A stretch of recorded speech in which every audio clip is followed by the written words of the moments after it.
It's Memorial Day weekend, and guess what's in the box office this week? Solo, a Star Wars story. Did I like it? Did I not? Stay tuned to find out.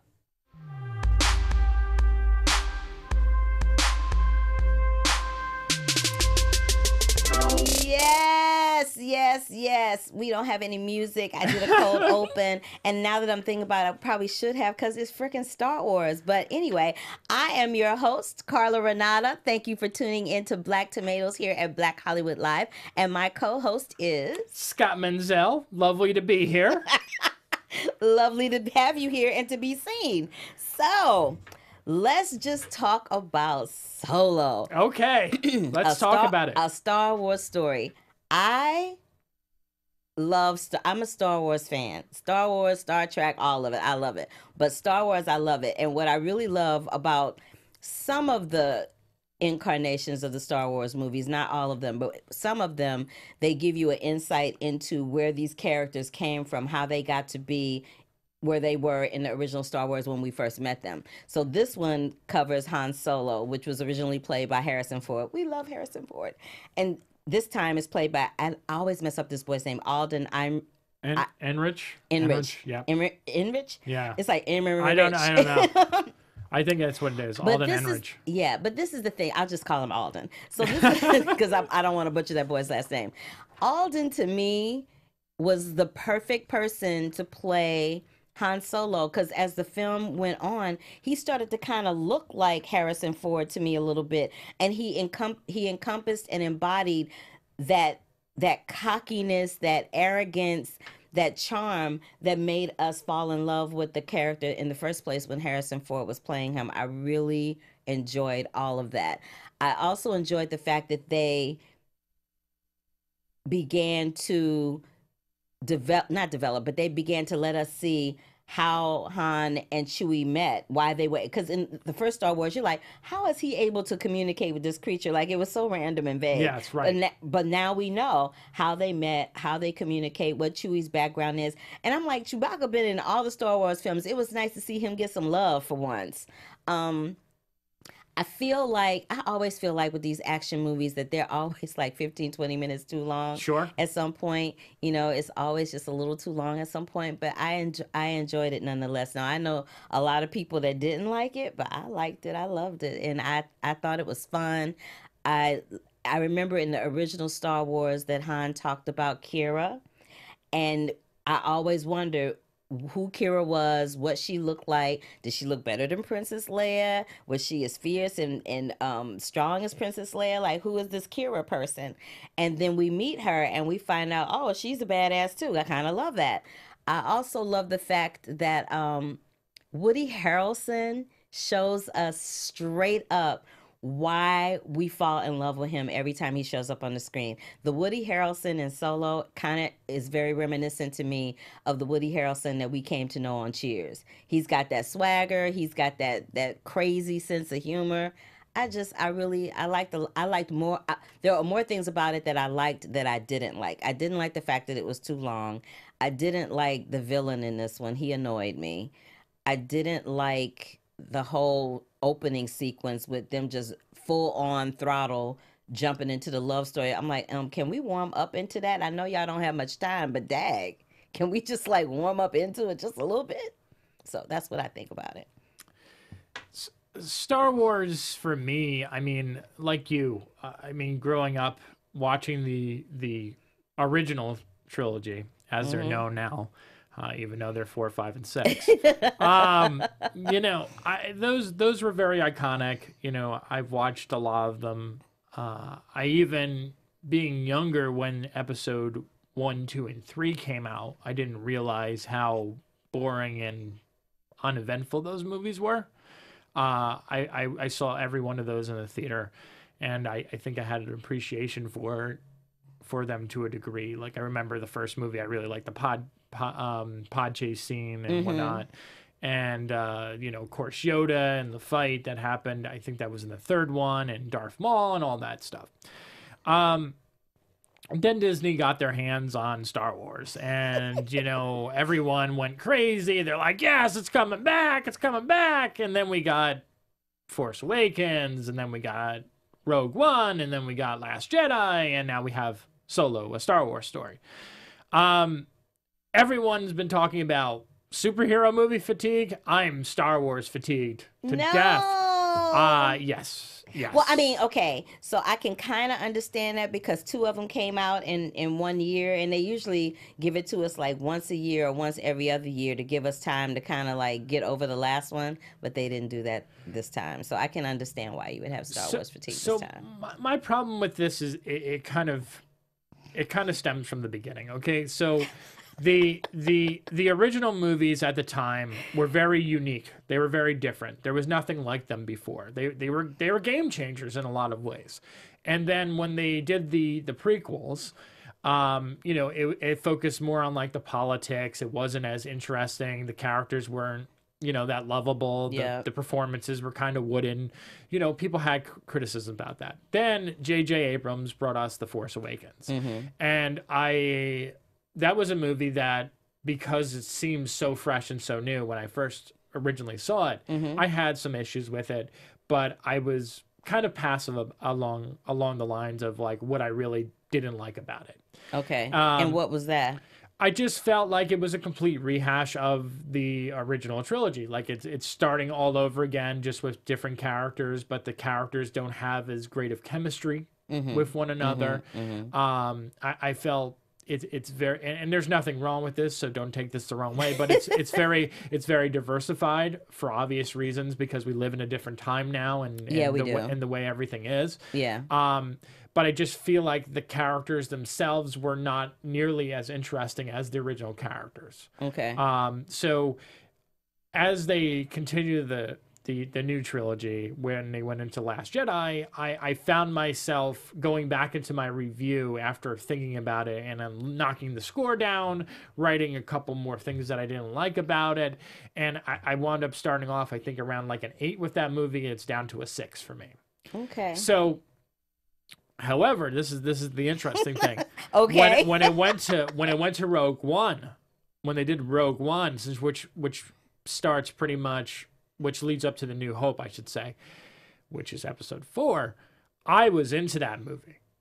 Rogue One I was into. Okay. And I really liked Rogue One too. I really enjoyed that. Ben Mendelsohn in that film was terrific. Yeah, I enjoyed that. I I enjoyed most of them. I didn't. The Phantom Menace, not so much. Yeah, the Phantom Menace not too good. But I really liked Rogue One. So Solo was like that one where like immediately, I think even fans at this point were saying like, do we really need this? Like, is it necessary? Is it necessary? And the answer to that is no. It is not necessary. But I will say that if I had to put, out of the 4 new movies, I would put Rogue One as my number 1, and then I would put this as my number 2. Because I feel like at least this kind of had roots already in the Star Wars universe, and I got to know about a character that I actually liked and I loved. Okay, so we agree on that, because yes. that's what I enjoyed about it. I was like, oh, we get to know something more about him.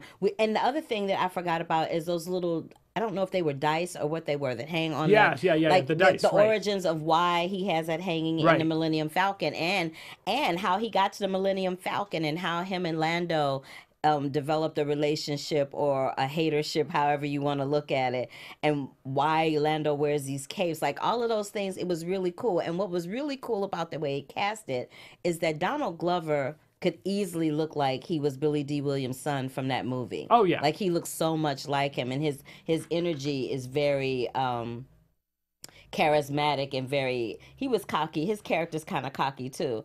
I don't know. I don't recall if Billy D. Williams' character was that cocky in the film. I don't think he was. But I love the fact that, you know, when you're younger, you are feeling yourself a little bit. So I like the fact that he played him a little more cocky, because as he gets older, and by the time we see him as Billy D. Williams, he's chilled out a little bit, but not a whole lot. So that was kind of cool. I mean, it's tough for me because there were certain elements of this movie that I really enjoyed. Like you were talking about Han Solo and Chewbacca, that relationship was great. Lando as a character, I liked Donald Glover in this role.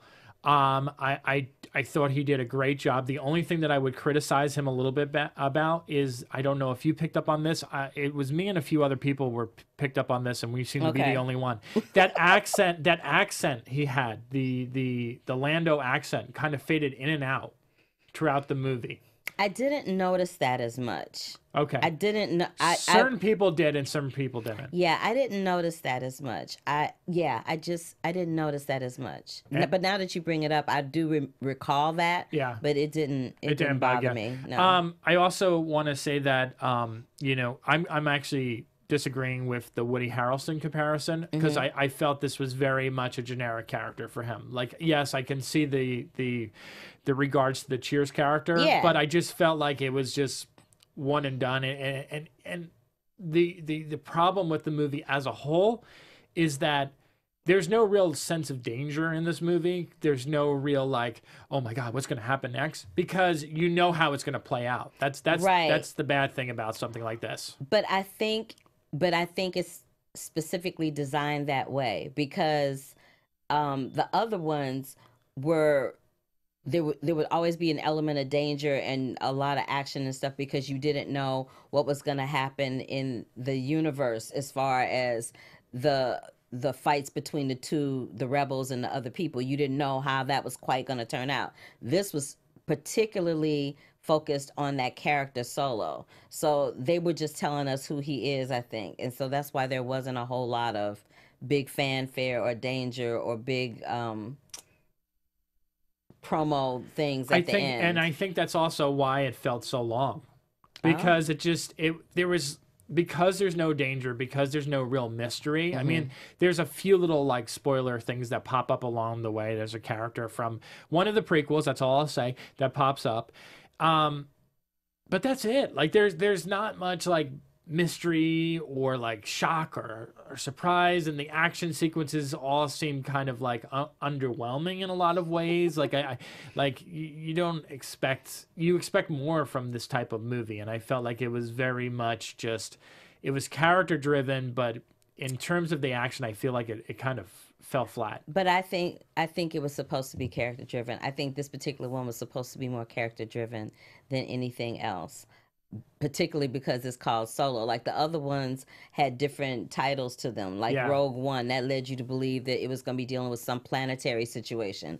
Phantom Thread led you, Phantom Menace, Phantom Menace. Why I say Phantom Thread? Phantom Menace. Daniel Day-Lewis. Daniel Day-Lewis stars in Star Wars. No. Phantom Menace, that you knew it was going to be some type of villain situation. So with this title, it's going to be about Han Solo. And you know that's just what it's going to be. And so if you are a huge Star Wars fan that really is invested in that story and the character-driven trajectory of who he is, where he came from, how he got to be where he was, then you're going to enjoy it. If not, if you're looking for a lot of action or, some teasers for the next one that's coming out, if there's going to be a next one, then you'll be like, wah, wah, wah. So, yeah. It just kind of depends. I think it's, if you consider yourself a diehard Star Wars fan, I think this is, I'm still going to say it's filler. Without question, I'm going to say it's a filler film. But I think it works as a fan movie. It's just pure fanboy, fangirl. Okay. And I don't think, if you were to watch this movie not seeing other Star Wars movies, I don't think it would kind of like make you into a fan. That's the way I would kind of set this movie up. I don't know about that. I disagree with you on that. You do? Yeah. Okay. I don't know about that. All right. I think people would enjoy it. Like I said, it's a little too, sometimes it's just a little too long, like 20, 30 minutes too long. But other than that, I think that they would enjoy it. But, you mentioned something being a filler. What's not a filler? What? That podcast that drops on Fridays. That podcast that drops on Fridays on iTunes called Conversations with Maria Menounos with our AfterBuzz founder, Maria Menounos. It drops every Friday on iTunes. She talks about celebrity and influencer interviews, secrets and tips on how to be better in life, health, wellness, career, relationships, finances, and so much more. She is dropping it all on iTunes and letting you in on the fun. So let Our Maria be the big sister that you always wanted. And when you get over there, let her know that Scott Menzel and Carla Renata from Black Tomatoes at Black Hollywood Live sent you over there. And, you know, give her those 5 stars. Talk a little bit about us. Say that we sent you over there, and, you know, give us some love. Don't be sending hateration out in the world. But check out Conversations with Maria Menounos podcast edition every Friday, dropping on iTunes. I wanted to talk a little bit about, before we talk anymore, let's just, since we've talked so much about Solo, a Star Wars story, let's show a little bit of the trailer real quick. Your friend Han can do what needs to be done. I believe you can. We will make it. If you do fail me, we'll all be out of options. You know who I answer to. I waited a long time for a shot like this. I'm not afraid. You know what it's like to live with the price on your head? You'd spend the rest of your life looking over your shoulder. Well, I think that went great. Solo, a Star Wars story, rated PG-13. And let's just talk about the fact that it must have been very daunting for that young man to take over that role. Oh, yes. Because, I mean, Han Solo is one of the most beloved characters in the Star Wars franchise. So if you take on that character and you suck, that you will never be able to live that down. It's for the rest also of a your new career. Chewie, too. Oh, it is a new Chewie. It's a new Chewie, too. Okay, because I thought he was in a couple of other ones. No, it's a new Chewie. Okay. Well, I'm just glad that they all got some props and that it all kind of worked out. I mean, it kind of, you know, it's funny that the reason why I decided to like not talk about this last week was that Star Wars actually ties into our other part of this conversation, which is the Memorial Day weekend. Memorial Day weekend, yes. Yeah. So Star Wars, most of the Star Wars movies, at least the original 3, opened on Memorial Day weekend, which is kind of fitting that this one is opening on Memorial Day weekend. So we thought it would be fun just to kind of do a brief like overview of, you know, some of the movies that we thought were like the best and the worst in terms of releases. And I'm not talking Memorial Day weekend? Yeah. Okay, I'm going to tell you right now, the best release on Memorial Day weekend ever for me was Independence Day. I would agree with that. I would agree with that. That is the best one ever. And then right behind that one, I would say it would be, I would say Mission Impossible. Yep. I love Mission Impossible. I would say, I don't know about Sex in the City, too. No, Sex in the City would probably be one of the weaker ones. That's for sure. I don't know about that one. I would say for me, I love the Pirates franchise. Me too. Pirates of the Caribbean. Yeah, those. At World's End and Dead Man's Tell No Tales both came out. Yeah, they did. They did. Yeah. Oh, right. They did come up at this time of year. They sure did. The other 2 Star Wars did too. A New Hope and Return of the Jedi. Yep. You talked about Return of the Jedi. Braveheart. How do you feel about Braveheart? Now this is before the whole controversy happened. I have no feelings about Braveheart, none whatsoever. No feelings whatsoever about Braveheart. But I do have lots of feelings about Fast and Furious. I really like that franchise. You do? I do. I like the still. I do. Okay. I like the Fast and Furious. I mean, you know, when you see Fast and Furious, it's gonna be cars. Somebody gonna die. Somebody gonna fall out of a car. It's gonna be, you know what it is. It's like whenever you go see a sequel of any film, you know going into it that there's going to be elements of the original which made you like it and made them make $1 bazillion in the first place. So you're like, ooh, okay, I want to see that again. Beverly Hills Cop, I love that. 2 and 3. They both open, but that third one, that third one, not so much. Yeah. I didn't like that third one. That second one, though, it was hot. Yeah. I will say one of my, and I know this movie freaking bombed at the box office, and you might not even know it, but Drop Dead Fred to me was like something that I watched.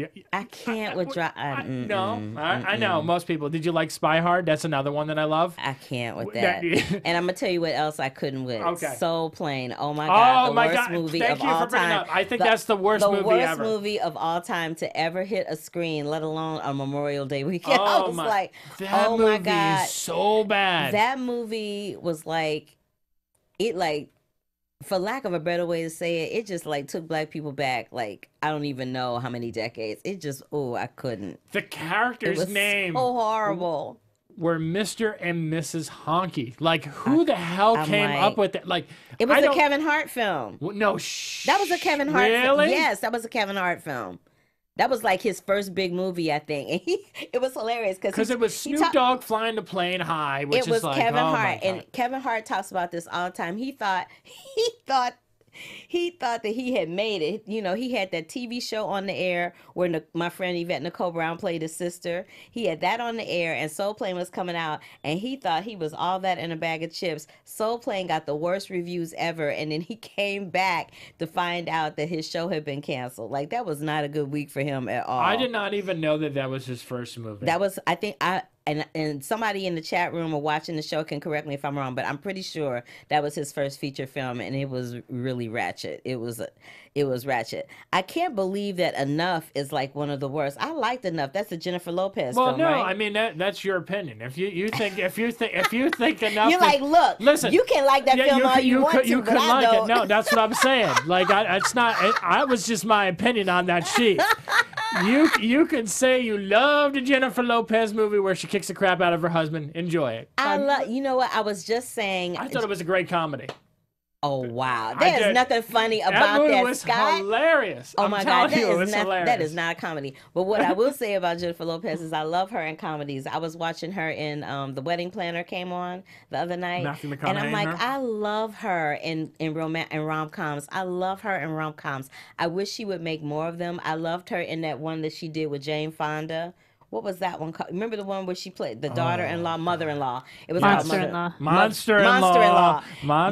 Thank you, Yep. Marissa. Monster-in-law, girl, she's funny down in Monster-in-law, and Jane Fonda and Wanda Sykes were hilarious in that too. Well, I also think it's funny you brought up some sequels that were not very good on Whatever, this weekend. Scott. Well, no, on this. No, you said Beverly Hills 3, but Oh, I would no, it also was want to not. say that the worst Back to the Future movie also came out Memorial Day weekend, part 3. Yeah, that was the worst one Yeah. ever. That was pretty bad too. And then another one that was really bad was those Hangover sequels. Oh no! And Baywatch. I'm like, first yes. of all, let's talk about the fact that I barely watch Baywatch as a TV series. Why would I go spend $20? Why would I go spend $50? Because by the time I buy the movie ticket and get some popcorn, some candy, and a soda, it's like $50 almost now. Why would I spend that kind of money on Baywatch the movie? I'm not, and I didn't. I'm like, oh no. That whole situation with that movie was comedic because it was horrible. Because I went to see that at a press screening, and it turned out that it wasn't a press screening; it was actually a fan screening. And like there was like no laughs to be had from anyone in that theater. And that was when Dwayne, his publicist should have told him not to do that. Because I don't remember if you remember this. This is where he went on Twitter and he was attacking critics because they said, "Oh, how dare you say this movie's not good?" And he was attacking people. He was attacking people and saying, it's for the fans, it's not for you. And that is the most laziest thing, too. I hate that argument because I agree. There are movies that are made for the fans, or they're like Star Wars movies are made for fans. They're made for the fans. Yeah, they are. But who the hell is a fan of Baywatch? Like the people who watched the show in the 80s and the 90s? There were the little boys that were fans of Baywatch were the ones that used to like to watch the girls run across the beach in their swimsuit. Right. I'm just which there was like, why? Which in this movie, they didn't even freaking do that. You know, and it was all like male sexualized humor. It was very strange. Another movie that opened on Memorial Day weekend that was really horrible was Made in America with Ted Danson and Whoopi Goldberg. And I love me some Whoopi Goldberg to the moon and back, but that was horrendous. I hate it. I think Nia Long was in that movie too. That was the worst movie ever. Ever. Yes. You know what? Another one was really bad, and I love Matthew Broderick, and I know you have love Matthew too. But Addicted to Love with him and Meg Ryan, that was a womp womp. That was a very big womp womp. It surely was. But to end it on a high note, one movie that did open on Memorial Day weekend that I really loved was Backdraft with Kurt Russell. Oh my! That was the bomb. That one set the bar. Like that's why I don't think there was as many firefighter movies, because like that one set that bar so high that this last one that came out, Only the Brave, was like the only film that I felt ever almost achieved the same level as Backdraft. That was the bomb. So, in closing this episode out, episode 14 of Black Tomatoes. Right. Let's How many stars would you give Solo? Stars. How many tomatoes would you give Solo? 3. I give Solo 4.5 stars. Oh, 4.5 Carla. tomatoes.